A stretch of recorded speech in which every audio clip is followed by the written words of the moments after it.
अथ मंत्रपाठः।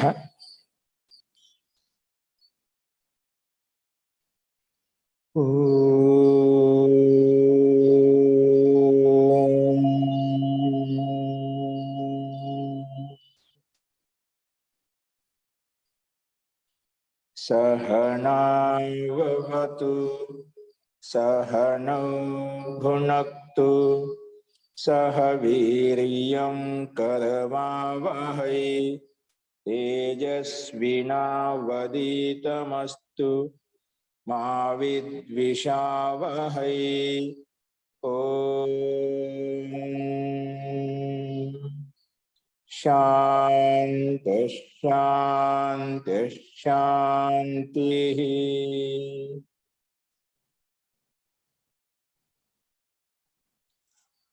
सर्वेभ्यो नमः। अंदरिकी नमस्कारम अंडी।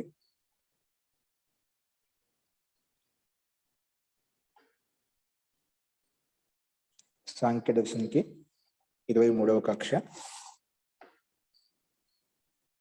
మనము నిన్న 73 సూత్రాల వరకు చెప్పుకున్నాము. నిన్న చెప్పిన పాఠంలో ఎవరికన్నా సందేహాలు ఉంటే చెప్పండి.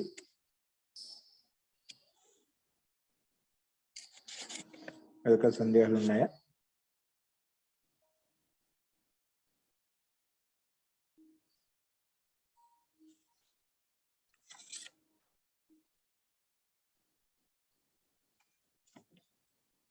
అస్తు. నిన్న మనము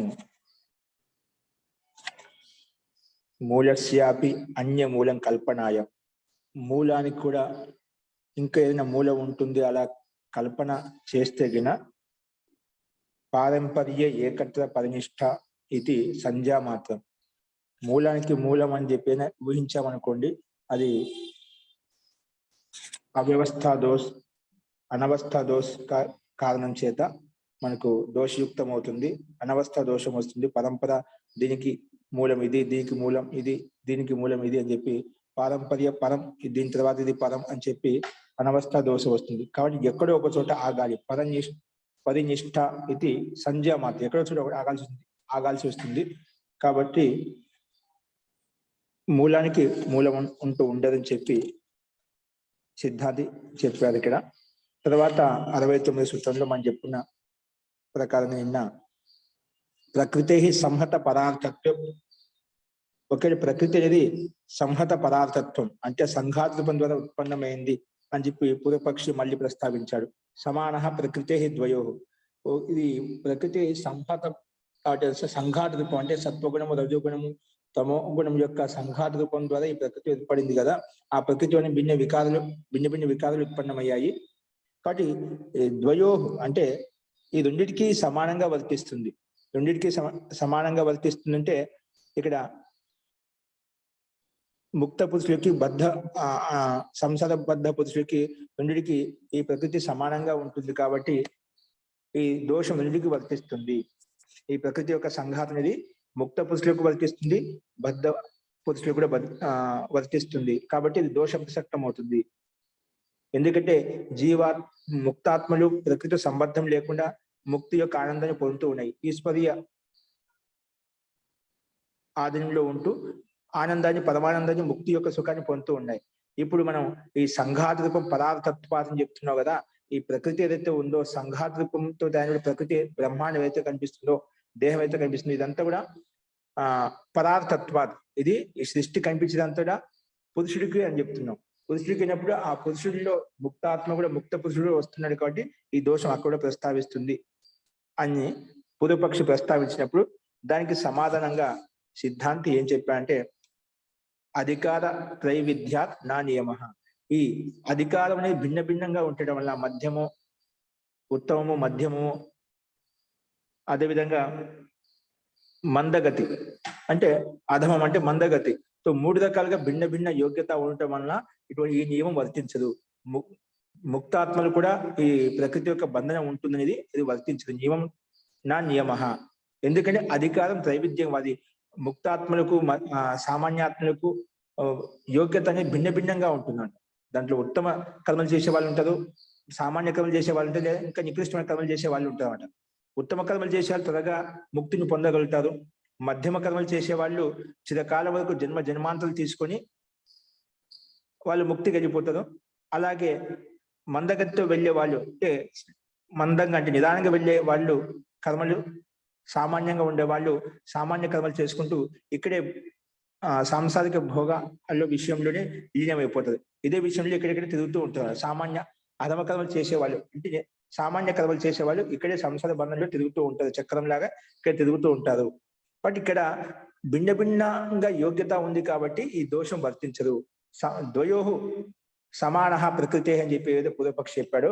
ఇది ప్రకృతి అనేది సమానమైంది అన్నప్పుడు పురుషుడికి ప్రయోజనం కోసం అన్నప్పుడు ముక్తాత్మ కూడా వర్తిస్తున్న సిద్ధాంతం యుక్తి సంగతం కాదు. ఎందుకంటే ఆ ముక్తాత్మలకు జీవాత్మలకు యోగ్యత భిన్న భిన్నంగా ఉంది. అవి ఇక్కడ నిష్కామ కర్మలతోటి ఆ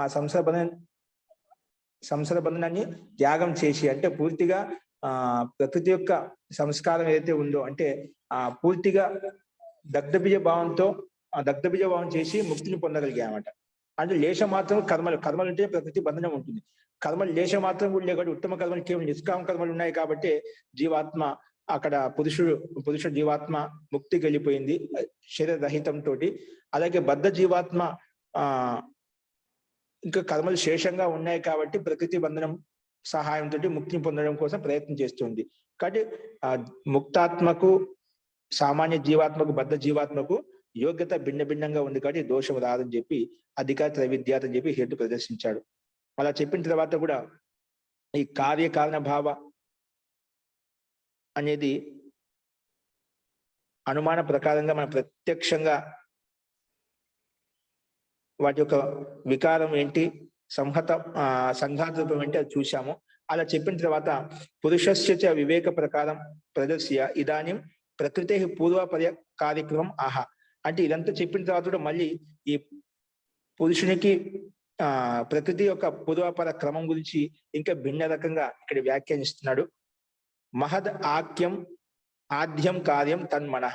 మహత్ అనేది మహాతత్వం అనేది ప్రకృతిలో ఉత్పన్న మహాతత్వం అనేది అది మహద్ ఆక్యం అంటే ప్రకృతి ద్వారా ఉత్పన్నమైన తత్వం అయితే ఉందో మహద్ అని చెప్పి పేరు పెట్టాం. ప్రకృతి అది మహా అని చెప్పి ఇది ఉక్తం. అది తన్ ఆద్యం ప్రకృతి ఆద్యం కార్యం అస్తి. తన్ మహద్ ఆఖ్యం అయితే మహద్ అని పేరు పెట్టినటువంటి కథనం ఏదైతే ఉందో అది ప్రకృతిక మొట్టమొదటి కార్యము అని చెప్పి చెప్పుకున్నాం.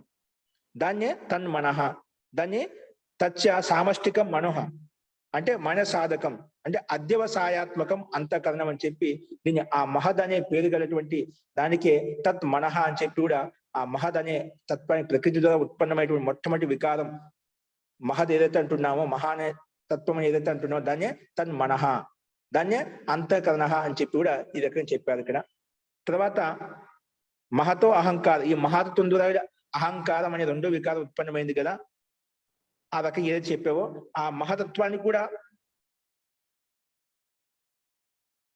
కార్యత్వం ఆపన్నం అంటే ఈ మహతత్వం కదా కార్య ఉత్పన్నమే అంటే తన్మాత్రలు ఉభయేంద్రియాలు ఒక మనసు ఇవన్నీ కూడా వాటికి కారణం. ఇది మనం మామూలుగా మహతో అహంకార అని ఏ విధంగా చెప్పుకున్నామో ఈ మహతత్వం ఏ విధంగా కారణమో అలాగే ఈ అహంకారం కూడా కారణం. ఎవరికి కారణము అంటే పంచ తన్మాత్రలకు ఉభయేంద్రియాలకు ఇది కారణంగా ఉంటుంది. కాబట్టి కార్యత్వం ఆపన్నం. అహంకారం కూడా ఏ విధంగా అయితే మహాతత్వం మీద అహంకారం కార్యం ఏ విధంగా ఉత్పన్నమైందో అలాగే ఈ అహంకారం కూడా కార్యత్వంలో అహంకారం కూడా కార్యత్వం ఉంది. ఏంటివంటే పక్కన ఇచ్చాడు తత్ కార్యత్వం ఉత్తరేషాం. ఈ అహంకారం ఏ విధంగా కార్యత్వం అంటే పక్కన అంటే అహంకారం ద్వారా ఉత్పన్నమైనటువంటి పంచ తన్మాత్రలు ప్లస్ ఉభయ ఇంద్రియాలు అంటే పంచ కర్మేంద్రియాలు పంచ జ్ఞానేంద్రియాలు ఒక మనస్సు వీటిన్నింటికి ఇది కార్యం అనమాట. అంటే ఈ అహంకారానికి కార్యములు ఇవన్నీ, అహంకారం అనే కారణానికి ఇవన్నీ కార్యములు. అంటే ఇవన్నీ కార్యములు పంచ తన్మాత్రలు ప్లస్ ఇవి 11 ఇంద్రియాలు అన్నమాట. అందుకే వీటన్నిటికి కార్యత్వం అంటే అహంకారానికి కార్యత్వం అని చెప్పి చెప్పుకున్నాడు. ఇవన్నీ ఎవరికి కార్యం అంటే అహంకారానికి కార్యత్వం అంటే అహంకారం అనే కారణానికి ఇవి కార్యములు. కాబట్టి తత్ కార్యత్వం ఇది అపి ఉక్తం భవతి. ఇక్కడ అంటే ఆ రకంగా ఈ తన్మాత్రలు కూడా ఉభయేంద్రియాలకు కూడా ఇది అహంకారం కారణము. అదేవిధంగా స్థూల భూతానం, ఇది తన అహంకారం చేతనే ఈ పంచస్థూల భూతాలు కూడా మనకు ఉత్పన్నమయ్యాయి. కాబట్టి ఈ రకంగా ఇది కారణం అని చెప్పి ఈ రకంగా మనం ప్రస్తావించాము. అంటే ఇదే చెప్పిన దాన్ని ఇంకో రకంగా ప్రస్తావించుకుంటూ సిద్ధాంతి మళ్ళీ వేరే రకం చూపిస్తున్నారు. ఇంతవరకు మనము 73 సూత్రం వరకు మనం చూసామండి. ఇందులో మళ్ళీ ఒకసారి ఎవరికైనా ఈ విషయంలో ఏమైనా సందేహం చెప్పండి. ఎవరికైనా సందేహం ఉందండి?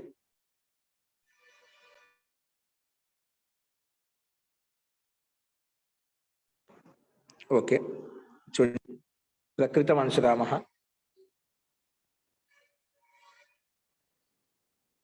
స్లైడ్ మీద చూడండి. ఇక్కడ ఇదంతా చెప్పిన తర్వాత అహంకారానికి కూడా కార్యత్వం ఉంది. కార్యం అంటే పంచ తన్మాత్రలు, పంచ జ్ఞానేంద్రియాలు, పంచ కర్మేంద్రియాలు, మనస్సు అని చెప్పుకున్నాం కదా. దానికి కూడా ఆ కారణానికి కూడా కారణం అలా పోల్చుకుంటూ పోతున్నా ఆది కారణం అది ఒక అనుస్వరూపంగా ఉంటుంది. ఆ విషయాన్ని చెప్తున్నా ఇక్కడ. నెక్స్ట్ 74 సూత్రం చూడండి. ఇక్కడ ఆద్య తదత్ర, అందులో ఇదే విషయాన్ని అనుసరించి ఇంకో విషయం చెప్తున్నామాట. ఇప్పుడేమో మహత్ అని పేరు గల మహతత్వం అనేది మొట్టమొదటి కారణము, దాన్ని మనహ అని చెప్పుకున్నాము. తర్వాత అహంకారం చేత అహంకారం ఏర్పడిందో అది చరమ అహంకారం, అంతిమ అహంకారము. అంటే అంతిమం, అది చరమ అంటే అంతిమైంది. అంటే ఆ అహంకారం చేత మిగిలిన కార్య జగత్ ఏవైతే ఉందో, మిగిలిన తత్వాలు ఏవైతే ఉన్నాయో అవన్నీ ఉత్పన్నమయ్యాయి. ఎందుకంటే అందుకే కార్యత్వం ఆపన్న. ఈ అహంకారం కూడా ఏ విధంగా అయితే మహతత్వం కార్యత్వంగా ఉత్పన్నమైందో అలాగే అహంకారం కూడా కార్యత్వ రూపంలో పరిణతి చెందుతుంది. ఇంకా ఈ అహంకారం తర్వాత కార్యత్వం ఉత్పన్నమైన తర్వాత ఇంకా ఏదో ఉత్పన్నం కాదనమాట. అందుకే తత్ కార్యత్వం ఉత్తరేషం, మిగిలిన ఇంద్రియాలకు పంచతన్మాత్రలకు కార్యం అని చెప్పుకున్నాము. అలా చెప్పిన తర్వాత అదే విషయాన్ని 74 సూత్రంలో ఇంకో ఇంకా కొంచెం సూక్ష్మంగా వచ్చి అనుస్వరూపంలో మూల ప్రకృతిలో వచ్చి చెప్తున్నాడు. గమనించండి ఇక్కడ. తదత్ర ఆద్య హేతుత తద్వారా పారంపర్యే అపి అనువత్. ఆద్య హేతుత తద్వారా, సరే ఇప్పుడు ఇవన్నీ దీనికి కారణం ఇది, దీనికి కారణం ఇది అని చెప్పుకుంటూ వస్తున్నారా. తద్వారా పారంపర్యే ఏమవుతుంది, ఇప్పుడు ప్రకృతికి ఇప్పుడు స్థూలభూతాలకు తన్మాత్రలే కారణము, తన్మాత్రలకు కూడా అహంకారం కారణము. అదేవిధంగా పంచ జ్ఞానేంద్రియాలకు, పంచ కర్మేంద్రియాలకు మనసు కూడా అహంకారం కారణము.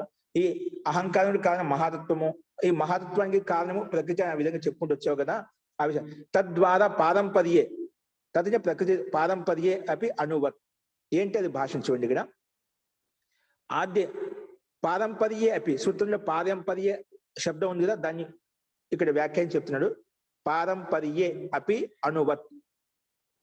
తద్వారా పారంపర్యే అపి ఆద్య హేతుత అనేది అనువత్ అంటే అనుస్వరూపంలో ఉంది. ఈ పరంపర అనేది దీనికి కారణం ఇది, దీనికి కారణం ఇది అని చెప్తున్నావు కదా, అది అనువత్. ఇది పరంపర ఏదైతుందో అనువత్, అది అనువే ఆది కారణము, ఆద్య హేతుత అనువత్ అని చెప్పి అనుస్వరూపంలో ఇక్కడ వ్యాఖ్యానిస్తున్నాడు. చూడండి ఇక్కడ. ప్రకృతే కార్యం మహాతత్వం. ప్రకృతిగా మొట్టమొదటి మూల ప్రకృతి అంటే సత్వగుణము, రజోగుణము, తమోగుణము యొక్క సామ్యవస్థ ప్రకృతి అని చెప్పుకున్నదా. దానికి అదే విషయాన్ని ప్రస్తావించుకుని వస్తున్నాడు. ఇప్పుడు ముందు చెప్పిన 3 సూత్రాల యొక్క విషయాన్ని ఇక్కడ ప్రస్తావిస్తూ అనుస్వరూపంలో మూల ప్రకృతికి ఆది కారణం చెప్పాలని ప్రయత్నం చేస్తున్నాడు ఇక్కడ. చూడండి. ప్రకృతే కార్యం మహాతత్వం. ప్రకృతికి మొట్టమొదటి కార్యం ఏంటి? మహాతత్వం. తస్య అంటే మహాతత్వస్య కార్యం, తస్య అంటే మహాతత్వస్య కార్యం అహంకార. ఏంటి? ఆ మహాతత్వం కారణం అహంకార. అహంకారస్య కార్యం తన్మాత్రని. ఈ అహంకారం కూడా కార్యం ఏంటి? తన్మాత్రలు అంటే శబ్ద, స్పర్శ, రూప, రసగంధాలు. అలాగే తన్మాత్రానం కార్యాన్ని స్థూలభూతాన్ని. ఈ తన్మాత్రలకు కూడా కారణం ఏంటి? కార్యం ఏంటి అంటే ఈ తన్మాత్రల చేతుడు ఏమి ఉత్పన్నమయ్యాయి? స్థూలభూతాన్ని. ఇక్కడ అహంకారస్య కార్యం తన్మాత్ర అని చెప్పాం. తన్మాత్రలతోటి పాటు ఈ అహంకారము పంచ జ్ఞానేంద్రియాలకు, పంచ కర్మేంద్రియాలకు, మనసు కూడా కారణం అన్నమాట. అందుకే అహంకారస్య కార్యం తన్మాత్రని ఉభయేంద్రియం. తర్వాత తన్మాత్రానం కార్యాన్ని, ఈ తన్మాత్రకే శబ్ద, స్పర్శ, రూప, రసగంధాలకే కార్యం ఏంటి? స్థూలభూతాన్ని. ఇవి స్థూలం అంటే పంచభూతాలు అనమాట. అగ్ని, వాయు, ఆకాశం, ఇవన్నీ ఈ పంచభూతాలు ఇవన్నీ ఉత్పన్నమవుతాయి. ఈ రకంగా కార్య పారంపర్యేపి, ఇవన్నీ కార్యములు. ఎవరికి?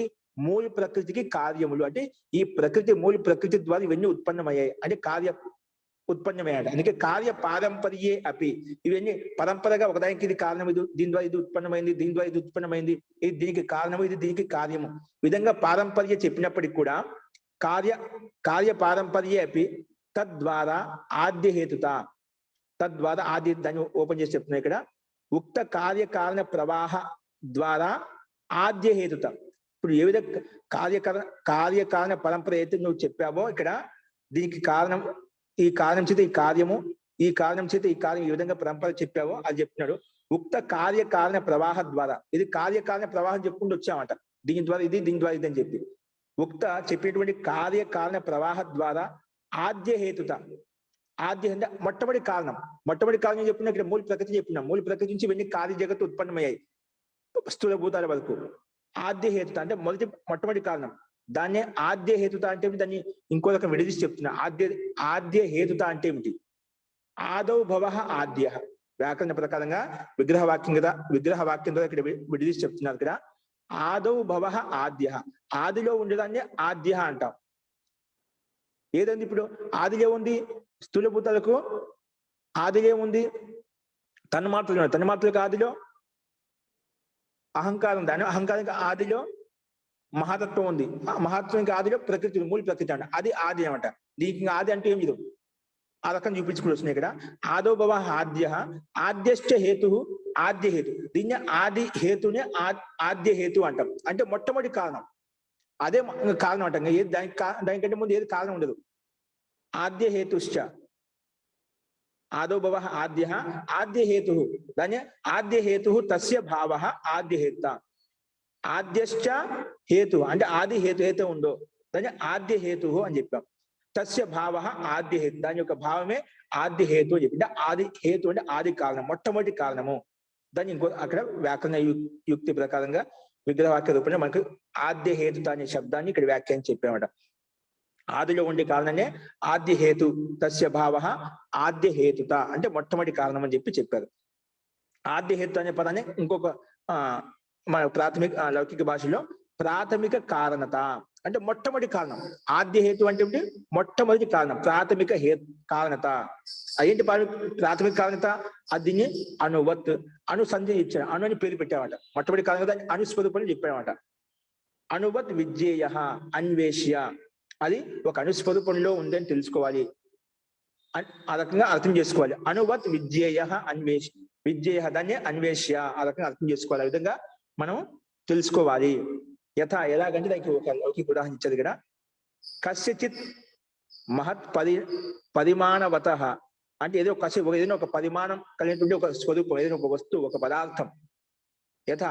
కస్యచిత్ మహత్ పరిమాణవత కార్యవస్తున, మహాన్ పరిమాణ కలిగిన కార్యవస్తు పదార్థం ఏదైతే ఉందో, కార్యవస్తున ఘటాధికస్త అంటే ఘటం అంట. ఇప్పుడు ఒక మహాతత్వం, ఒక పదార్థం ద్వారా, ఒక తత్వం ద్వారా ఒక కుండ ఏర్పడిందన్నమాట.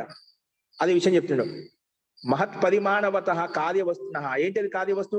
ఘటాధికస్య కారణతాయాం, ఆ ఘటాధికస్య కుండ అయితే ఉందో దానికి కారణం, ఘటాధికస్య కారణతాయాం అణుః స్యాత్, అణుః స్యాత్ అత్యంత సూక్ష్మ భాగ ఆద్యం కారణం భవతి.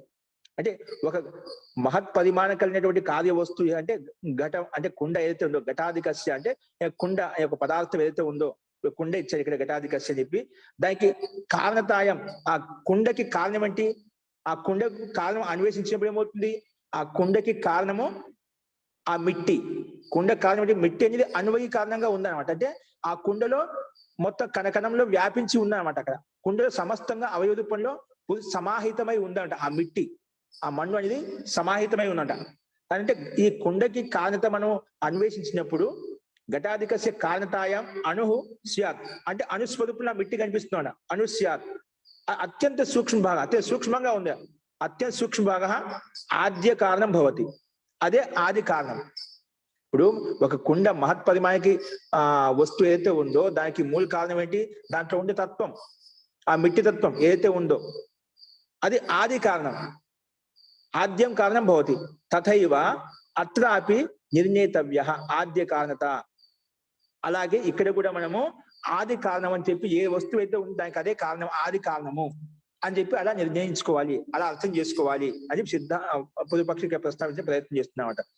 తథైవ అత్రాపి నిర్ణేతవ్య ఆద్య కారణత, అలా నిర్ణయించుకోవాలి. ఏంటి ఆది కారణత? ఈ రకంగా ఏ విధంగా కుండలో మహత్పరిమాణమైన కుండలో దానికి ఆది కారణం ఏంటి?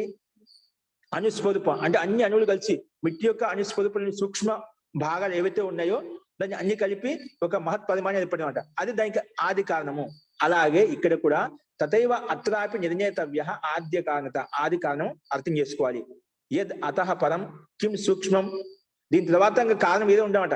యద్ అతః పరం, యద్ అతః పరం కిం సూక్ష్మం పునః తత్పరం కిం ఇది ప్రాతిలోమ్యేన. ఇప్పుడు దీనికి ఆ సూక్ష్మత ఇది, దీనికి సూక్ష్మత ఇది అని. ఇప్పుడు మిట్టిలో వచ్చేసి మనం నిలబడిపోయాం, దీని తర్వాత ఇది, దీని తర్వాత ఇది అని చెప్పి సూక్ష్మమైందని చెప్పి ప్రతిలోమంగా కూడా మనం ప్రతిలోమంగా చూసి దీనికి ఆది కారణత అనుస్వరూపం అని చెప్పి తెలుసుకోవాలి. అంటే అణువును కూడా సూక్ష్మ చేసి దీనికి ఇది కారణము, ఈ అణువును కూడా కొంచెంగా సూక్ష్మ చేసిన ఇది కారణం, అంటే ఎక్కడో చోట ఆగిపోతున్నాం అట కదా, అది ఇది అనుస్వరూపము. ఇది మూల కారణత అణువు. స్థూలమైనటువంటి మహత్పరిమాణ కుండ ఏదైనా వస్త్రం ఏదైనా కావచ్చు, దానికి మూల కారణత సూక్ష్మాది సూక్ష్మంగా దానికి ముక్కలు చేయడం అంటే దాన్ని ఖండించలేం, అంతవరకు తీసుకుపోతే అంతే అనుస్వరూపం అంతా. కాబట్టి ఆది కారణత అణువు, అణువత్ సమానము, ప్రకృతి కాదు అనుస్వరూపం అని చెప్పి ఇక్కడ ఏదో వేరే విధంగా ప్రస్తావిస్తున్నామట. కాబట్టి ఆద్యహేత తద్వారా పారంపర్య ఏదో మీరు చెప్పారు కదా, దీనికి ఇది కారణం, దీనికి ఇది కారణం, అది ఆ మహత్ పరిమాణం అయితే ఉత్పన్నం అవుతుందో దానికి కారణం వెతికినామంటుంది అనుస్వరూపము. కాబట్టి ఏం చెప్పాలి? ఆద్యహేత అణువత్, అణుకి సమానంగా ఉంది, అణు అని చెప్పాలి. అది ప్రకృతి కాదు, అణువత్ అని చెప్పాలి, అణుకి సమానంగా ఉంది. ఎందుకంటే అది ఆ మహత్ పరిమాణం అంటే కుండను సూక్ష్మ భాగం చూస్తూ పోతే అణువుకి అణువు, దీనికి అణువుకి అణువు సూక్ష్మంగా ఏదో ఒక సూక్ష్మ కంటికి కనిపించే ఒక అణుతత్వం ఉంటుందన్నమాట, అది అణువుకి సమానంగా ఉంది అని చెప్పి ఆ రకం ప్రతిలోమంగా మనం లోపల చూసుకుంటూ వెళ్తున్న అనుస్వరూపమే అని చెప్పి ఇక్కడ ప్రస్తావించారన్నమాట. ఇలా చెప్పిన తర్వాత దాన్ని ఇంకో రకంగా చూడండి. 75వ సూత్రంలో పూర్వభావిత్వే ద్వయో ఏకతరస్య హానే అన్యతర యోగ. సరే, నువ్వు దీనికి ఇది కారణం, ఇది దీనికి ఇది కారణం ప్రతిలోమంగా చూసి అంత్యంలో ఆది కారణత అనేది అణువు అని చెప్పి చెప్పిన ఆద్య కారణం భవతి తథైవ అత్రాపి నిర్ణేతవ్య ఆద్య కారణత అని చెప్పి, అంటే అనుస్వరూపం విధంగా దృష్టాన్ని చెప్తున్నావో ఆ విషయాన్ని ఏం చెప్తుందంటే పూర్వభావిత్వే ద్వయో ఏకతరస్య హానే అన్యతర యోగ.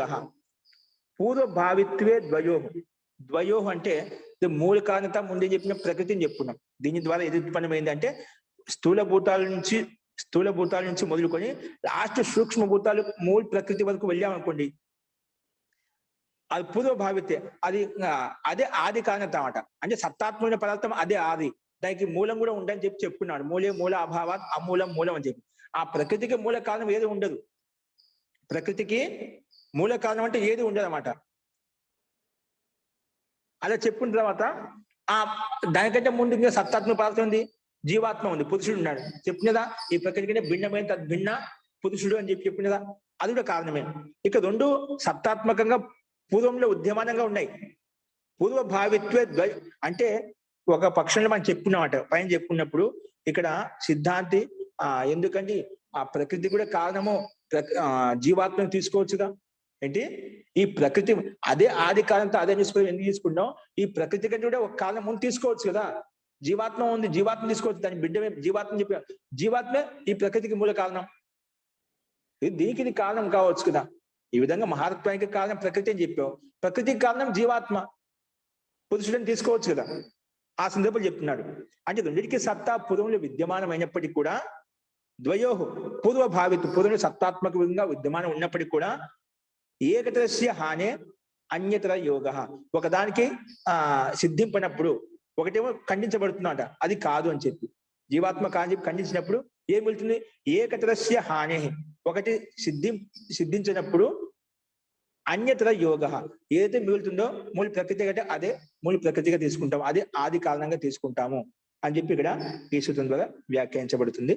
పూర్వభావిత్వే ద్వయో అంటే రెండిటికి, జీవాత్మకి ప్రకృతికి పూర్వంలో విద్యమానంగా ఉన్నప్పటికీ కూడా సత్తాత్మకంగా ఏకతరస్య హానే, ఒకదానికి నష్టం అంటే ఒకటి ఖండించబడినప్పుడు, ఒకటి సిద్ధించినప్పుడు అన్యతర యోగ ఏదైతే ఉంటుందో అది మనం స్వీకరిస్తాము అని చెప్పి ఈ సూత్రంలో ప్రస్తావిస్తున్నారు.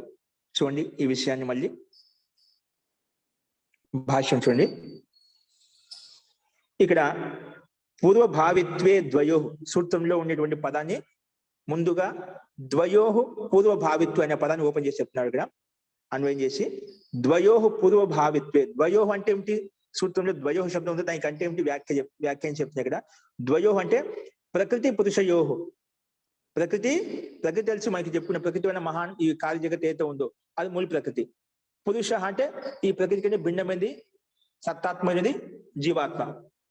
ప్రకృతి పురుషయోహు అఖిల కార్యాత్, అఖిల అంటే సంపూర్ణ కార్యానికి పూర్వ సత్తావత్వే, ఈ సంపూర్ణ జగత్కి సత్తా రూపంలో ముందుగానే విద్యమానంగా ఉన్నప్పటికీ కూడా పూర్వభావిత్వే అఖిల ఈ కార్య జగత్ ఏదైతే ఉందో అన్నిటికీ ముందు సత్తాత్మకంగా ఉన్నప్పటికీ కూడా అఖిల కార్యాత్ పూర్వ సత్తావత్వే సతి ఉన్నప్పటికీ కూడా ఏకతరస్య హానే, ఏకతరస్య అంటే ఏకస్య చిత్ ఆద్య హేతుత హానే ప్రాథమిక కారణత్వాత్ అసిద్ధౌ తద్భిన్నస్య ఆద్య హేతుత యోగః ప్రాథమిక కారణం తు అయోగో విజ్ఞేయః. ప్రాథమిక కారణం తు అయోగో విజ్ఞేయః.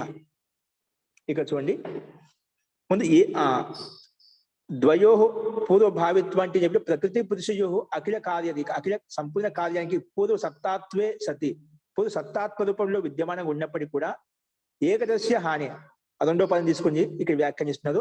ఏకదస్య హాని ఏకతరస్య అంటే ఏకస్య చిత్ ఆద్య హేతుత హాని అంటే ఒకదానికి ఆద్య హేత, ఇది ఆది కారణం కాదు.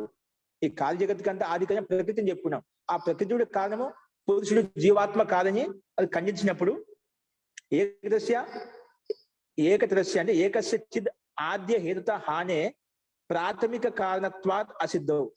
ఒకదానికి ప్రాథమిక కారణం కానీ అసిద్ధి అని సిద్ధింపలేదన్నమాట. ఎందుకంటే ఆ జీవాత్మ పురుషుడు అనేది అపరిణామని, కానీ ప్రకృతి పరిణామ స్వరూపం కలిగిందన్నమాట.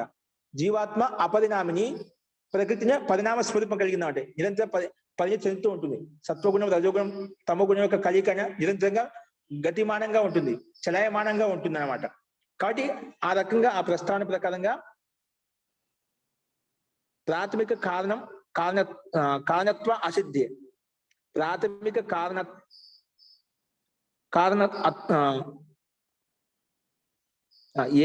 ఏకతరస్య అంటే ఏకస్య చిత్ ఆద్య హేతుత హానే, ఆది కారణం హాని కలిగినప్పుడు అంటే సిద్ధించినప్పుడు దాన్ని ఇంకో రకంగా ప్రాథమిక కారణత్వ అసిద్ధి, ప్రాథమిక కారణత్వం అనేది అసిద్ధవు అంటే సిద్ధింపినప్పుడు.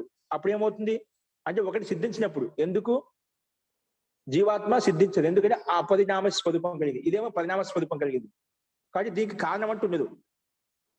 అందుకే అన్యతర యోగ తద్భిన్నస్య ఆద్య హేతుత యోగ, దాని భిన్నం ఏంటంటే జీవాత్మ పురుషుడు సిద్ధించినప్పుడు తద్భిన్నస్య ఆద్య హేతుత యోగ అంటే దాన్ని ఇంకో రకంగా చెప్పాడు ప్రాథమిక కారణత్వ యోగో విజ్ఞేయ, ప్రాథమిక కారణత్వ యోగో విజ్ఞేయ అంటే దాని భిన్నమైన ఏది తత్వం ఉందో అదే మనం స్వీకరించాలి ఇక్కడ. ఎందుకంటే తత్ర పురుషే నా పారంపర్యే అనుత్వం అస్తి.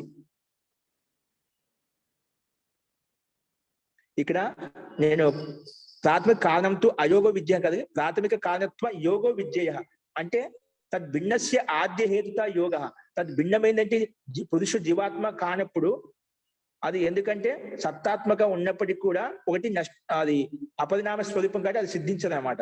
కాబట్టి తద్భిన్నస్య ఆద్య హేతుత అని చెప్పి మనం ప్రతికి చెప్పుకున్నామాట. ఆద్య హేతుత యోగ ప్రాథమిక కారణత్వ యోగ విద్య, అదే మూల కారణం అని చెప్పి అర్థం చేసుకోవాలి. ఎందుకంటే తత్ర పురుషే నా పారంపర్యేన అనుత్వం అస్తి, పురుషుల్లో పారంపర్యంగా అనుత్వం లేదు.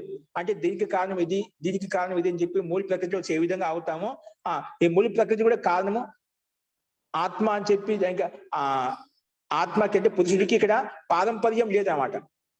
ఏ విధంగా అయితే ప్రకృతి ద్వారా ఏవైతే భిన్న భిన్న తత్వాలు ఉత్పన్నమై బ్రహ్మాండ రూపంలో ఏ విధంగా కనిపిస్తుందో అలాంటి పరంపర అనేది పురుషుల్లో సంభవించిందన్నమాట.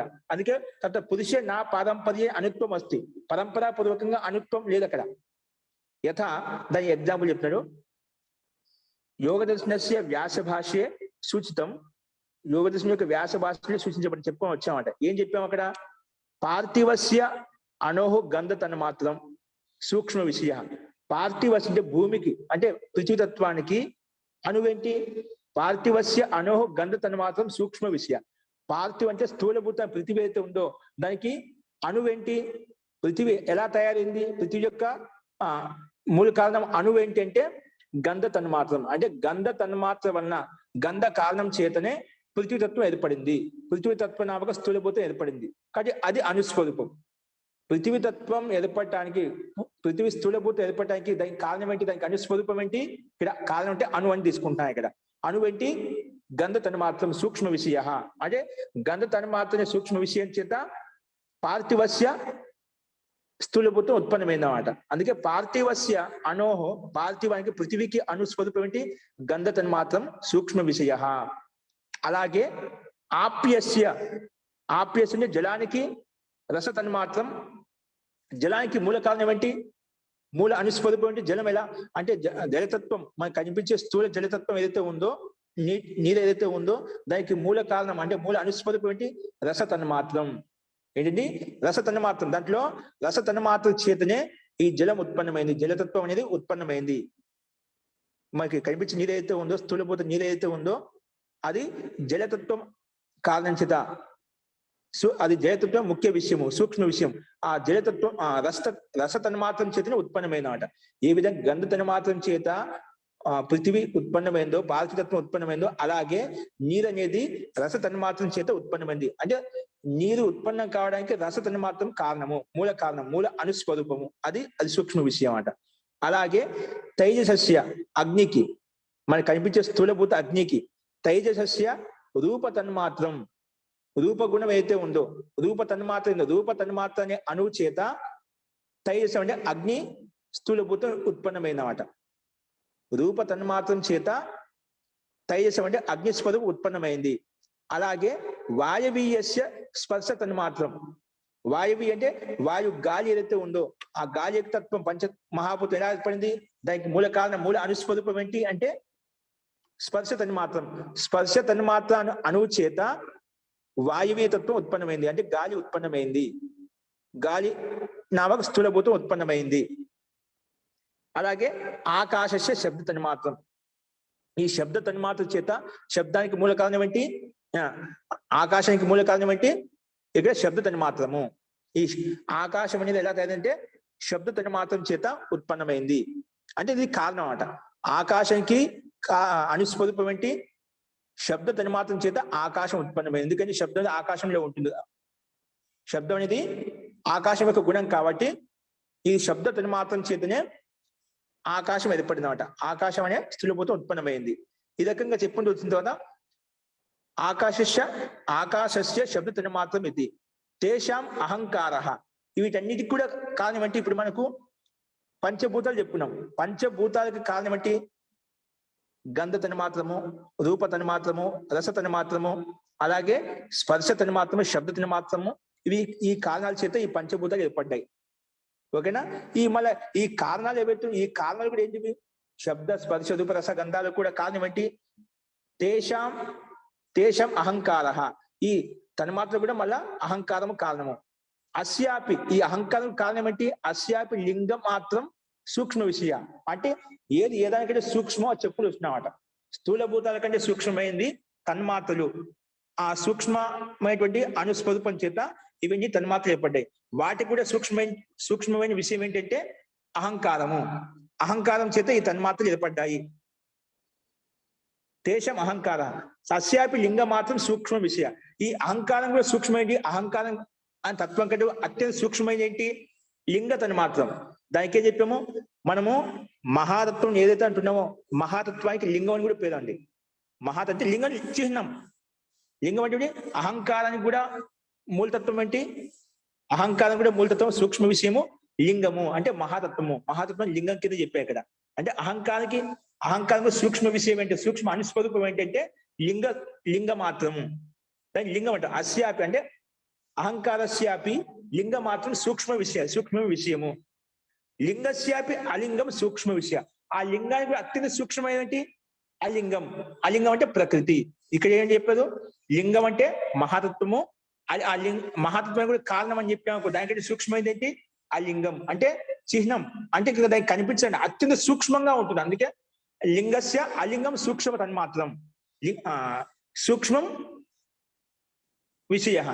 ఆ లింగాన్ని కూడా అత్యంత సూక్ష్మ పదార్థమైన తత్వం అయితే ఉందంటే అలింగం అని చెప్పాం. అలింగో సూక్ష్మ విషయం. దానికంటే సూక్ష్మది ఏం లేదన్నమాట. లింగం అంటే సూక్ష్మమైంది, ఆ సూక్ష్మ విషయాన్ని కూడా అలింగం అంటే మూల ప్రకృతి. అలింగం అంటే ఇక్కడ మూల ప్రకృతికే అలింగం అని చెప్పామట. మహాతత్వానికి లింగం అని పేరు చెప్పాం. అస్తు. తో లింగస్యాపి అలింగం సూక్ష్మ విషయ. అలింగం అంటే దానికంటే సూక్ష్మైంది, అలింగం అంటే ప్రకృతి సూక్ష్మ విషయము. అంటే అత్యంత సత్వగుణము రజోగుణం తమో గుణం యొక్క సూక్ష్మ రూపంలో ఉంటుంది, అత్యంత సూక్ష్మ రూపంలో ఉంటుందంట.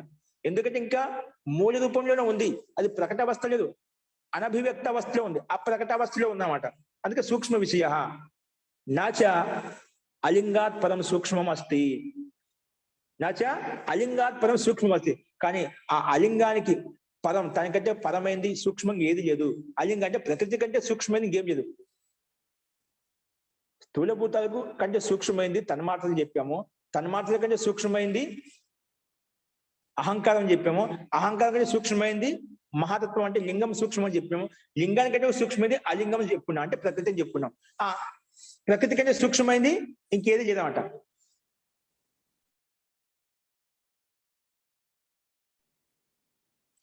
ప్రకృతి కంటే అత్యంత సూక్ష్మైనది ఇంకేం లేదు. అందుకే నచ అలింగాత్ సూక్ష్మం అస్తి, అలింగాత్ పరం సూక్ష్మం అస్తి. అలింగం కంటే సూక్ష్మైంది ఏది లేదు, అంటే సూక్ష్మతత్వం ఏది లేదన్నమాట. తథా నచ అలింగాత్ పరం సూక్ష్మం అస్తి. ఎలాగంటే ఎగ్జాంపుల్ చెప్తాడు. లింగాత్ పరం అలింగస్య సౌక్ష్మ్యం. ఏ విధంగా అయితే లింగానికంటే సూక్ష్మైంది అలింగం అని చెప్పుకున్నావో, అలింగమే ఇంకా సూక్ష్మైంది, దానికంటే సూక్ష్మైంది ఏది లేదు. అంటే మూల ప్రకృతిలోకి వచ్చిన తర్వాత దానికంటే సూక్ష్మమైన పదార్థం అంటే ఏది లేదు. ఇంకా ఏ విధంగా అయితే నేను చెప్పావు అంటే అదే విషయాన్ని, ఏ విధంగా అయితే లింగాత్ పరం అలింగస్య సౌక్ష్మ్యం, లింగం కంటే అంటే మహత్వం కంటే సూక్ష్మైంది, అత్యంత సూక్ష్మైంది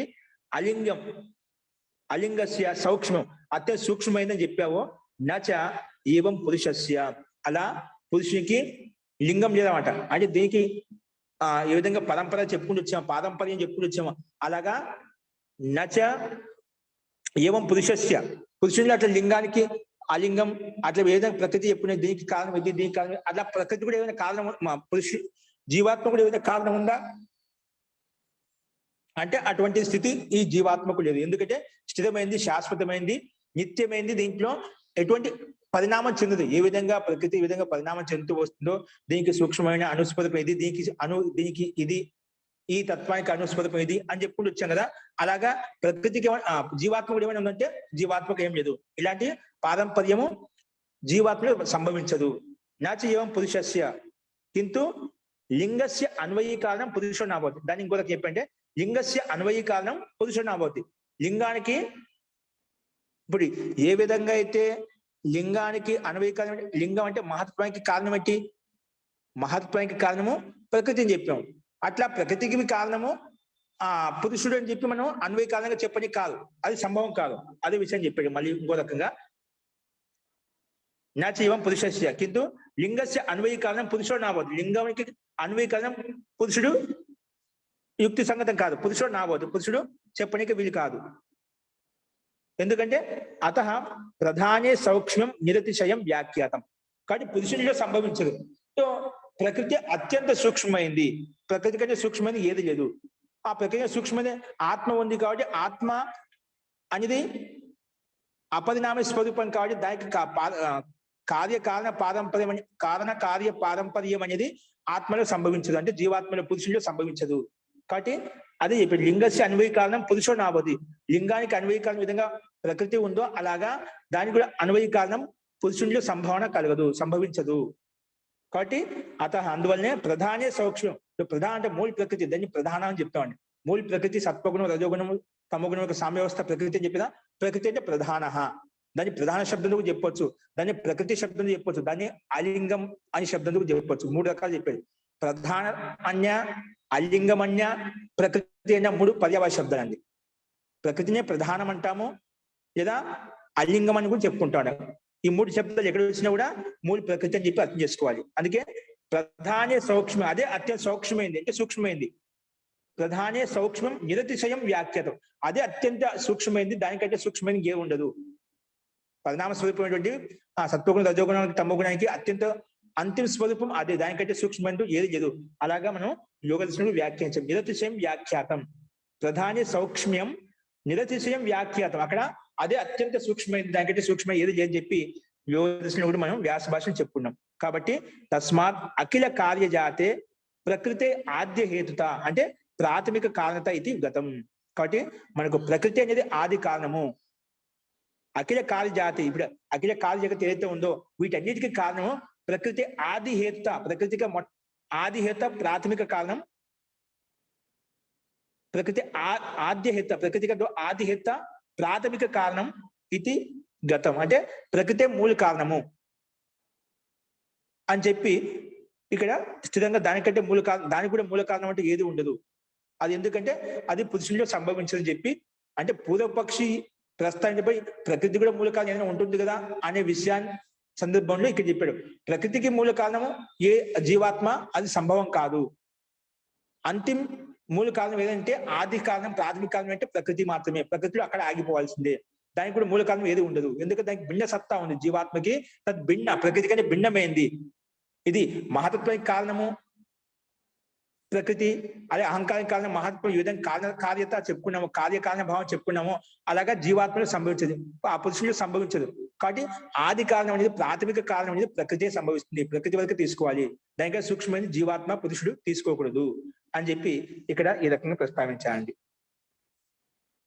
అస్తు ఈ రకంగా చెప్పిన తర్వాత మళ్ళీ ఏమంటున్నా అంటే ఇక్కడ చూడండి, ప్రకృతే ఆద్య హేతుత ప్రతిపాద్యతే అనువత్ ఇతి దృష్టాంతేన తర్హి అనుదేవ భవతు సర్వస్య జగతః ఆది హేతు ఇది ఆకాంక్షాయం ఉచ్యతే. సరే నువ్వు చెప్తున్నావు కదా అన్నిటికీ కారణము ప్రకృతి అని చెప్తున్నావు, అన్నిటికీ కారణము అనుస్వరూపము పైన చెప్పావు కదా, ఆద్య హేతు తద్వారా పారంపర్యేపి అనువత్ అనుస్వరూపంలో ఉందని చెప్పావు కదా. ప్రకృతి ఆద్య హేతుత అంటే ప్రకృతికి ఆది హేతు ప్రతిపాద్యతే ఏం పేరు అనువతి దృష్టాంతేన, ఇది అనుస్వరూపము, అదే దీనికి మూల కారణం, దీనికంటే మూలమైనది ఏది లేదు. అనువతి దృష్టాంతిన తది అనుదేవ భవతు సర్వస్య జగత, అనుస్వరూపం మొత్తం అను ఎందుకు తీసుకో, ప్రకృతి ఎందుకు చెప్తున్నావు, అను అని చెప్పి తీసుకోదండి. సర్వస్య జగత సంపూర్ణ జగత్గా ఆది హేతు ఇది ఆకాంక్షయం అంటే అనువే అన్నిటికీ మూల కారణము, ప్రకృతి కాదు. ఆ రకం చెప్పొచ్చు కదా. ఇప్పుడు అన్నిటికీ అనువత దృష్టాంతం చెప్పావు కదా పైన, తద్వారా పారంపర్యే ఆద్య హేతుత అనువత్, అనుకి సమానంగా అని ఒక దృష్టాన్ని చెప్పాడు. అర్థం చేసుకోవడానికి అనుస్వరూపని దృష్టాన్ని చెప్పాడు. ఇప్పుడు అణువు అని చెప్పొచ్చు, ప్రకృతి ఎందుకు చెప్తున్నావు, మళ్ళీ ఇంకో రకంగా పూర్వపక్షి ప్రస్తావిస్తున్నామట. సో అణువు అని చెప్పొచ్చు, ప్రకృతి ఎందుకు అంటున్నావు, ఆ విషయంలో విచారిస్తున్నాయి ఇక్కడ. చూడండి ఇక్కడ స్లైడ్ మార్చండి, 76 పరిచ్ఛిన్నత్వాత్ న సర్వోపాదానం. తో అన్నిటికీ కారణము అణువే అని చెప్పొచ్చు కదా, ప్రకృతి ఎందుకు అంటున్నావు, అన్నిటికీ కారణము పూర్వపక్షం మళ్ళీ ఏ రకంగా తీసుకొస్తున్నాడు, అన్నిటికీ ఎందుకంటే కార్యకారణ పరంపర చూసినప్పుడు అన్నిటికీ కారణము మూల ప్రకృతి అని చెప్పుకున్నావు. ఆ ప్రకృతికి మూల కారణం ఏది ఉండదు. అక్కడ అనువత్ దృష్టాంతం చూపించామట. అనువత్ దృష్టాంతాన్ని మళ్ళీ లక్ష్యంగా పెట్టుకొని పూర్వపక్షం అంటున్నా అంటే మళ్ళీ అనుస్వరూపం అని చెప్పొచ్చు, ప్రకృతి ఎందుకు అంటున్నావు. దానికి సమాధానం ఏం చెప్పా అంటే చూడండి,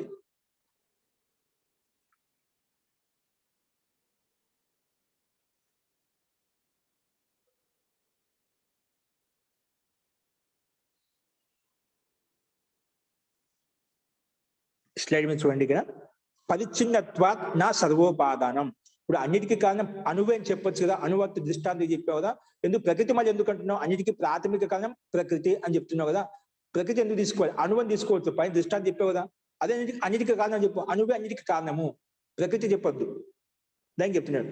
అది అలా చెప్పడానికి కాదు. ఎందుకు పరిచ్ఛిన్నత్వాత్ నా సర్వోపాదనం, అణువు అనేది పరిచ్ఛిన్నమైంది. పరిచ్ఛిన్నం అంటే ఏంటి, ఒక లిమిట్ లో ఉంటుంది, ఒక సీమితంగా ఉంటుంది. సీమితం అంటే లిమిట్. పరిచ్ఛిన్నత్వాత్, పరిచ్ఛిన్నం అంటే లిమిట్ లో ఉంటుందన్నమాట. అంటే ఒక ఏకదేశంలో ఉంటుంది, ఒకే దేశంలో ఉంటుంది, సంపూర్ణంగా విశాలంగా ఉంటుంది అన్నమాట. పరిచ్ఛిన్నత్వాత్ నా సర్వోపాదానం, అన్నిటికీ అఖిల సర్వ జగత్తుకి ఇది అణువు కారణం కాదు. సంపూర్ణ కార్య జగత్తుకి అణువు సంపూర్ణ కార్య జగత్తుకి ప్రకృతి కారణం అవుతుంది కానీ అణువు కారణం కాదు. అనుస్వరూపం అనేది కారణం కాదు. ఎందుకంటే పరిచ్ఛిన్నత్వాలు ఏకదేశి కాబట్టి, అంటే ఒక లిమిట్ లో ఉంటుంది కాబట్టి అది యుక్తి సంగతం కాదు అని చెప్పి ఇక్కడ సిద్ధాంతి ప్రస్తావించాడు. చూడండి, పరిచ్ఛిన్నత్వాత్ ఏంటండి? పరిచ్ఛిన్నత్వాత్ అంటే అది విషయం చెప్తున్నాడు. అనోహో పరిచ్ఛిన్నత్వాత్ అంటే ఏకదేశిత్వాత్. అణువు అనేది అనుస్వరూపం, అణువు అని చెప్పొచ్చు కదా. ప్రకృతి ఎందుకంటే మొత్తం అనుస్వరూపం ఇదంతా కార్య జగత్తు బ్రహ్మాండం అంతా చెప్తున్నావు కదా. అనోహ పరిచ్ఛిన్నత్వాత్, దాన్ని ఇంకో రకం చెప్పి ఏకదేశిత్వ, ఏకదేశంలో ఉంటుంది కాబట్టి, ఒక సీమిత దేశంలో ఉంటుంది, లిమిట్ లో ఉంటుంది కాబట్టి. సర్వోపాదనం నా సర్వస్య జగత ఉపాదనం నా భవితుమరతి, సంపూర్ణ జగత్క ఉపాదనం నా భవితుమరతి, అది సంభవించదు, అది యుక్తి సంగతం కాదు, సంపూర్ణ జగత్కి కారణం కాదు. సంపూర్ణ జగత ఉపాదానం నా భవితుమరతి. ఏకైకస్య, దానికి సమాజం చెప్తున్నాడు. ఏకైకస్య ఘటాధికస్య వస్తున్న అంటే ప్రత్యేక ఘటాది పదార్థంగా, ఘటాది అంటే కుండాది పదార్థాలు ఏమైనా తీసుకోండి, భౌతిక పదార్థాలు. ఏకైకస్య అంటే ఘటాధికస్య వస్తున్న పార్థివాధికస్య పదార్థస్య. ఏకైకస్య ఘటాధికస్య వస్తున్న అంటే ఘటాది పదార్థాలు ఏదో ఒకటి తీసుకోండి, లేదా ఇంకో రకం చెప్పేదండి. పార్థివాధికస్య అంటే పృథ్వీతత్వంలో ఉత్పన్నమైన పదార్థాలు ఏవైనా కానీ, పార్థివాధికస్య పదార్థస్య వా తత్ అణుః స్యాత్ ఉపాదాన కారణం. ఇప్పుడు పృథ్వీతత్వంలో ఉత్పన్నమైన పదార్థాలు ఏవైతే ఉన్నాయో ఆ పదార్థంగా అది కారణం అవుతుంది. ఇప్పుడు ఏ రకంగా అంటే కుండ తయారైంది, కుండకు మూల కారణం ఏంటి? కుండకు మూల కారణము మిట్టి, అది దానికి ఉపాదాన కారణం. ఆ మిట్టికి కారణం ఏంటి? ఆ కుండ కార్య వస్తువు ఏదైతే ఉందో, మనకు ఆ భౌతిక పదార్థం ఏదైతే ఉందో దానికి కారణము ఆ మిట్టి తీసుకుంటాం. అలాగే రసానికి జలము, నీరు, అది కారణంగా తీసుకుంటాం అన్నమాట. అలాగే అంటే నీటికి కారణము రసం, అలాగే ఈ పృథివీ భౌతిక పదార్థమైన కుండకి కారణము దాంట్లో ఉండే మూల కారణం తీసుకుంటాం అన్నమాట. అలాగే అది దానికి కారణం అవుతుందంట. ఏ గుణం ఏదైతే ఉందో దానికి ఆ మూల స్థూల పదార్థానికి అది కారణం అవుతుంది. అదే విషయాన్ని ఇక్కడ ప్రస్తావిస్తున్నాడు. పార్థివాధికస్య పదార్థం, పార్థివాదిక అంటే పృథివీ, జల్, అగ్ని, వాయు, ఆకాశంలో ఏవైతే పదార్థాలు ఉత్పన్నమవుతాయో, ఇప్పుడు పాంచభౌతిక శరీరం ఉంది, అదే మన భౌతిక పదార్థం ఘటాది పదార్థాలు ఏవైతే ఉన్నాయో, ఘటపట పదార్థాలు ఏవైతే ఉన్నాయంటే వస్త్రము, కుండ, ఇటువంటి పదార్థాలు భౌతిక వస్తువులు ఏవైతే ఉన్నాయో ఆ వస్తువులకు అదేది ఏదైతే మూలతత్వం ఉందో అది కారణం అవుతుంది. అంటే ఏ రకంగా అంటే ఇప్పుడు వస్త్రానికి కారణం ఏంటి? ఆ దార పోగులు, సూక్ష్మ పోగులు ఏవైతే ఉన్నాయో అవి అన్నమాట. కుండకి కారణము ఆ మిట్టి కణాలు, అవి వాటికి కారణం. ఆ రకంగా తత్ అణుః స్యాత్ ఉపాదాన కారణం నా సర్వేషాం వస్తునాం పార్థివ ఆప్య తైజస వాయవ్య ఆకాశీయానాం పదార్థానం అణుః ఏకః సర్వోపాదానం భవతి. ఏ తత్వం, ఇప్పుడు వస్త్రానికి మూల కారణం ఏం చెప్పాము? అణువు ఏం చెప్పాము? దార పొగులు చెప్పాము. అవే వస్త్రానికి కుండకు కూడా అదే దార పొగులే కారణం, అదే ఇంకొక పదార్థానికి కారణం కూడా ఇదే అని చెప్పి అన్నిటికీ కారణం వర్తించదన్నమాట. వస్త్రానికి కారణము అణుస్వరూపము, అణువై కారణంగా ఉండేది. ఆ వస్త్రానికి కారణం అంటే ఆ దార పోగులే తీసుకుంటాం, అంటే అది దానికి అది కారణం అన్నమాట. అది కుండకి, ఈ దార పోగులని కుండకి కారణం కాదు, ఆ దార పోగులని కుండకి కాదు కారణం కాదు. కుండలు స్వర్ణత్వం ఉందన్నమాట. మనకు భిన్న బంగారు ఏవైతే ఆభూషణాలు ఏవైతే ఉన్నాయో దానికి కారణం స్వర్ణత్వం, దానికి కారణం. అంతేగాని ఈ దారపోగులు కానీ మిట్టి కణాలు కానీ దానికి కారణం కాదు. అట్లా ఏ దానికి ఏది కారణం అదే కారణం అవుతుంది, కానీ భిన్నమైన తత్వానికి కారణం, భిన్నమైన పదార్థానికి కారణం కాదు. మిట్టికి కారణము కుండకి కారణం మిట్టే కారణం అవుతుంది, వస్త్రానికి కారణము దారపోగులే కారణం అవుతాయి, బంగారు ఆభూషణాలకు కారణం కూడా దాని స్వర్ణత్వం కారణం అవుతుంది. అంతేగాని ఈ బంగారు ఆభూషణాలకు కారణమైనటువంటి కారణం స్వర్ణత్వం అయితే ఉందో ఆ స్వర్ణత్వమే కుండకు కూడా కారణము, ఆ స్వర్ణత్వమే వస్త్రానికి కూడా కారణం అంటే కాదు. కాబట్టి ఏ దానికి ఏ పదార్థం అయితే ఉందో పార్థివాదిక పదార్థాలు ఏవైతే ఉత్పన్నమయ్యో ఏ దానికి ఏదైతే కారణం అదే కారణం అవుతుంది, కానీ అన్నిటికీ కారణం కాదు, అన్నిటికీ ఉపాదాన కారణం కాదు. వస్త్రానికి అదే మిట్టి ఉపాదాన కారణము, బంగారు ఆభరణం కూడా అదే మిట్టి ఉపాదాన కారణము, అలాగా కుండ కూడా అదే మిట్టి ఉపాదాన కారణం. అన్నిటికీ ఒకే ఉపాదాన కారణం లేదు. ఏ దానికి కారణమో అదే దానికి ఉపాదాన కారణం అవుతుంది, అన్నిటికీ కాదు. నువ్వు అందుకే అనుస్వరూపం అని చెప్పి దృష్టాంతం ఏ అణు అంటున్నాం, ఏది ఏ కారణం చేత ఉత్పన్నమవుతుందో అది దానికి కారణం, అది దానికి అణువు, అంతవరకు తీసుకోవాలి. ఎందుకంటే ఏకదేశిత్వ అది ఒకే దేశంలో ఉంటుంది కాబట్టి.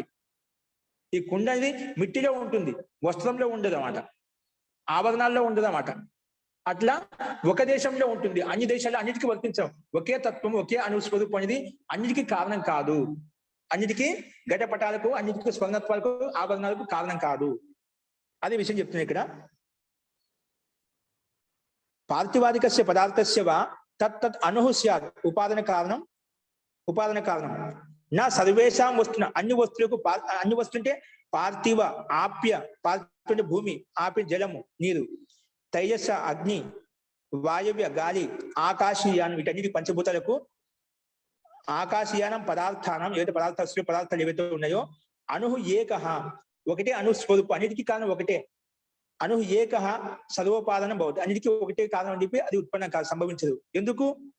కింటు ప్రత్యేకస్య పృథక్ పృథక్ పదార్థస్య పృథక్ పృథక్ పృథక్ పృథక్ ఏవ అణుః ఉపాదానం భవితుం అర్హేత్ నా సర్వోపాదానం. ఎందుకంటే ప్రత్యేక పదార్థానికి పృథక్ పృథక్ ఏవ అణురూపం అణువు ఉంటుంది, ఉపాదాన కారణం ఉంటుంది, కానీ సర్వోపాదానం నా, అన్నిటికీ అన్ని పదార్థాలకు ఒకే ఉపాదాన కారణం ఉండదు. అది విషయం చెప్పాడు. ప్రత్యేకస్య పృథక్ పృథక్ పదార్థస్య అంటే ప్రత్యేకస్య అంటే పృథక్ పృథక్ పదార్థాలు భిన్న భిన్న పదార్థానికి పృథక్ పృథక్ ఏవ ఉపాదానం భవితుం అర్హేత్, భిన్న భిన్న పదార్థానికి భిన్న భిన్న అణువులే తీసుకోవాలి, అవే సంభవిస్తాయి, అవే అణురూపులు, అదే ఉపాదాన కారణం మనకు స్పష్టంగా అర్థమవుతుంది.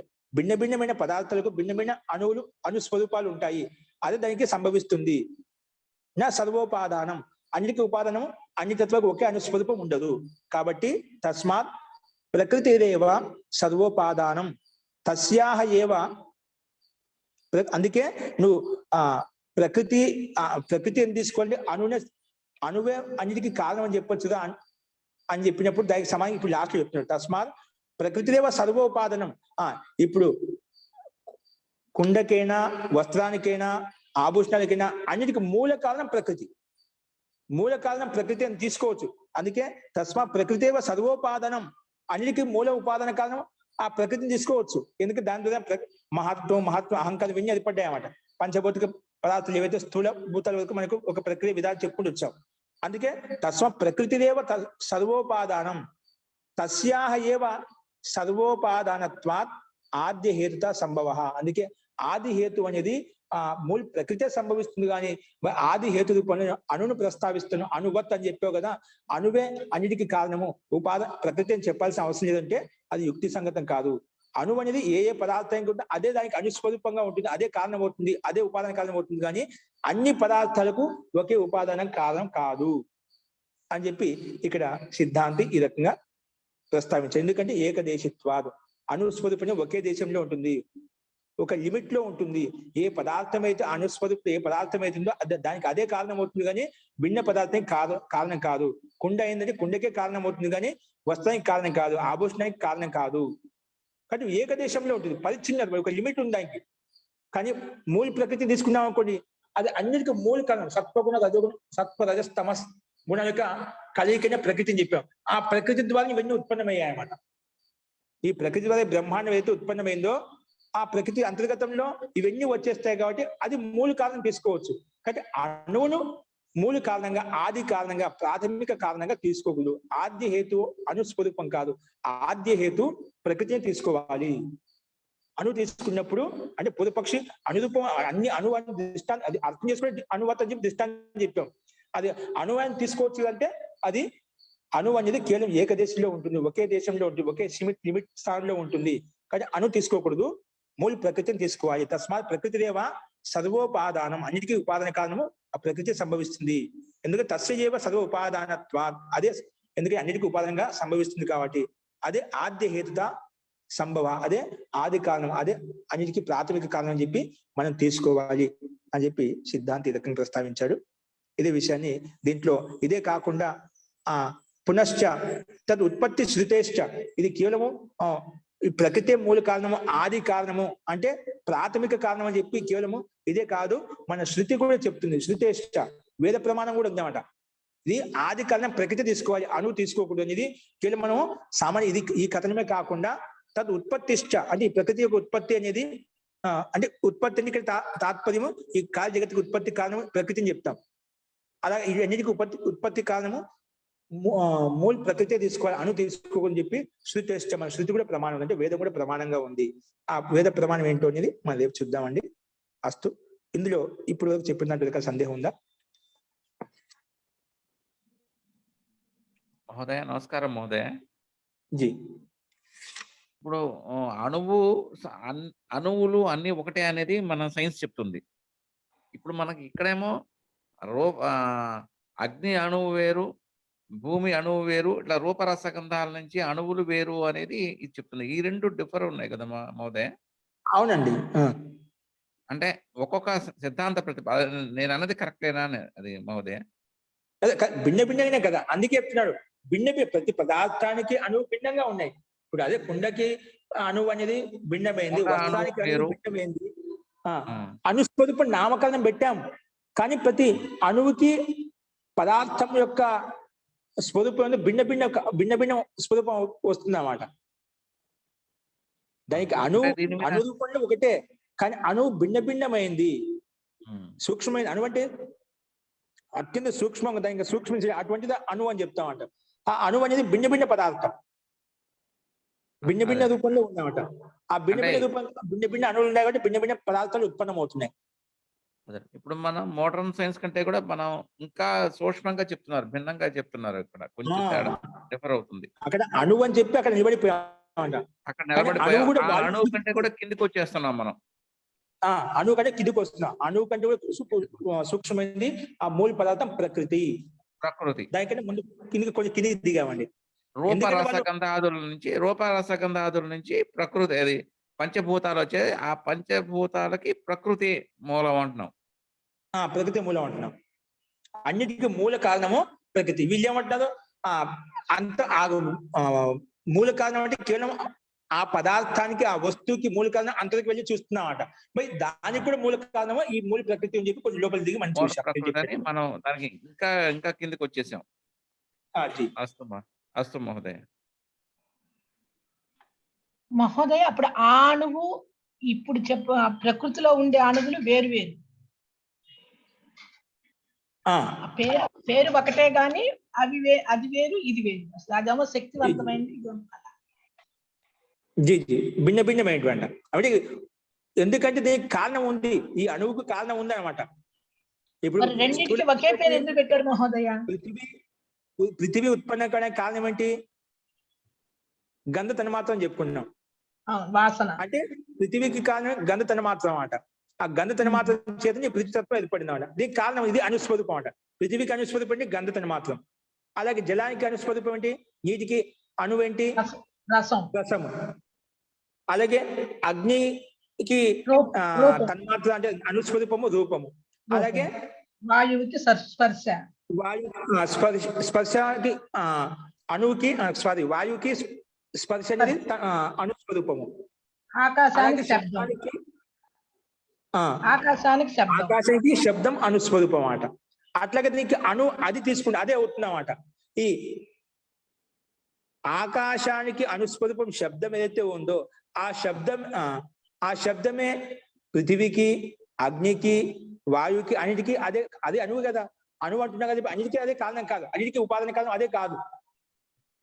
పృథివీకి అణువు భిన్నంగా ఉంది, అగ్నికి అణువు భిన్నంగా ఉంది, జలానికి అణువు భిన్నంగా ఉంది. అట్లా భిన్న భిన్న అణువులే అన్ని, కానీ భిన్న భిన్నంగా ఉన్నాయి.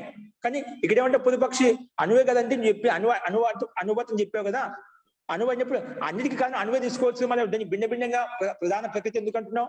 లేండి, దానివల్ల అది అణువు అనేది ఏకదేశంలో ఉంటుంది. అంటే ఆ అణుచిత ఆ పదార్థం ఉత్పన్నం అవుతుంది కానీ వేరే పదార్థం ఉత్పన్నం కాదు. ఇక్కడ గంధతత్వం మాత్రం చేత పృథ్వీతత్వం ఉత్పన్నం అవుతుంది కానీ దానివల్ల నీటి తత్వం ఉత్పన్నం కాదు, అగ్నితత్వం ఉత్పన్నం కాదు, ఆకాశతత్వం ఉత్పన్నం కాదు. అది ఏకదేశంలో ఉంటుంది. కానీ ఏకదేశత్వాత్ ఇప్పుడు తత్వాలని అణువు అని చెప్పచ్చా మహోదయ? మరి తత్వాన్ని అణువు అని చెప్పచ్చా? వాసన తత్వం ఏ దానికి ఏదైతే ఏ పదార్థానికి అయితే ఏదైతే అణుస్వరూపం ఏ దానిలో ఉత్పన్నమైందో దానికి అదే అణువు అని చెప్పచ్చు. ఓకే, అస్తు.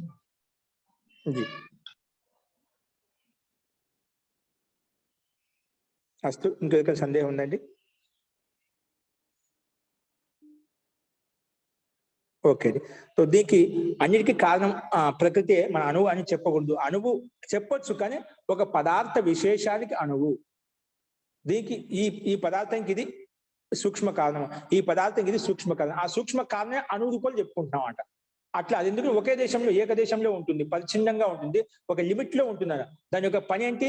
ఒక తత్వాన్ని ఒక పదార్థం ఉత్పత్తి చేసేంత వరకే ఒక లిమిట్ ఉందన్నమాట. అందుకే అణు అంటున్నామంటే ఏకదేశంలో ఉంటుంది, ఒకే స్థానంలో ఉంటుంది. దానికి కార్యక్షేత్రం ఒక లిమిట్, ఒక సీమ ఉంటుందన్నమాట. కానీ ప్రకృతికి సీమ ఉండదు. ఆ ప్రకృతి వల్ల మొత్తం బ్రహ్మాండం అంతా ఉత్పన్నమైన మాట.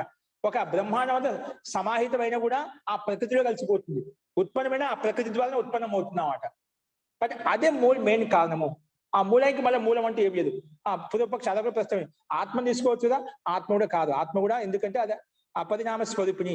ఈ విధంగా ప్రకృతి విధంగా పరిణామం చెందుతుందో, వికారం చెందుతుందో, భిన్న భిన్న తత్వాలు ఉత్పన్నమవుతా, అలాగా అది జీవాత్మలో పురుషుల్లో సంభవించదు. కాబట్టి అది కాదు.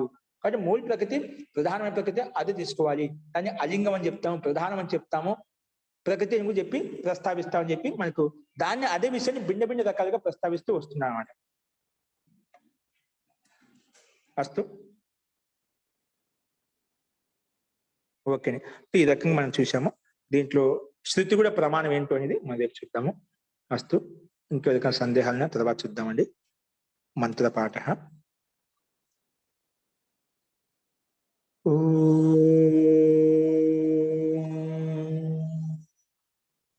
సర్వే భవంతు సుఖినః, సర్వే సంతు నిరామయాః, సర్వే భద్రాణి పశ్యంతు, మా కశ్చిద్ దుఃఖభాగ్ భవేత్. ఓం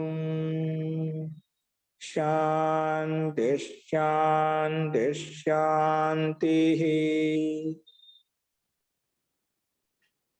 నమస్తే మహోదయ. అందరికీ నమస్కారం అండి. నమస్తే మహోదయ. ధన్యవాదాలు. నమస్తే.